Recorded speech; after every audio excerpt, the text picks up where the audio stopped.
ধরুন আপনার জীবনের খুব গুরুত্বপূর্ণ একটা পরীক্ষা চলছে। আপনার প্রথম পরীক্ষাগুলো আশানুরূপ হয়নি। আপনি প্রাণপণে চাচ্ছেন সামনের পরীক্ষাগুলো খুব ভালো করে দিতে। আপনার পরীক্ষার প্রস্তুতি আর একটু ভালো করে গুছিয়ে নিতে আপনি সাহায্য নিলেন হাতে থাকা স্মার্টফোনটির। খুব সাজানো গোছানো পরিপাটি একটি অনলাইন ক্লাস।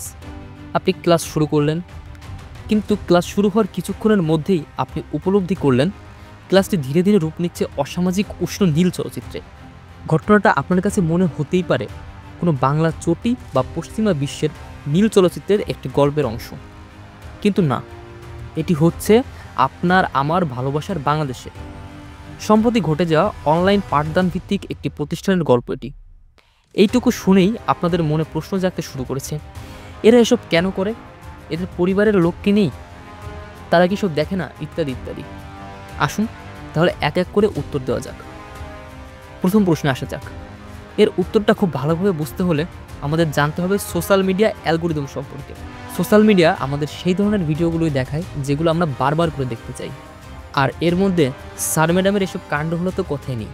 হালকা ডোপামিন পেলে আমরা ঝাঁপিয়ে পড়ি লাইক আর শেয়ারের উপর। বিকৃত চিন্তাধারার মানুষেরা ঠিক আমাদের এখানেই আঘাত করে।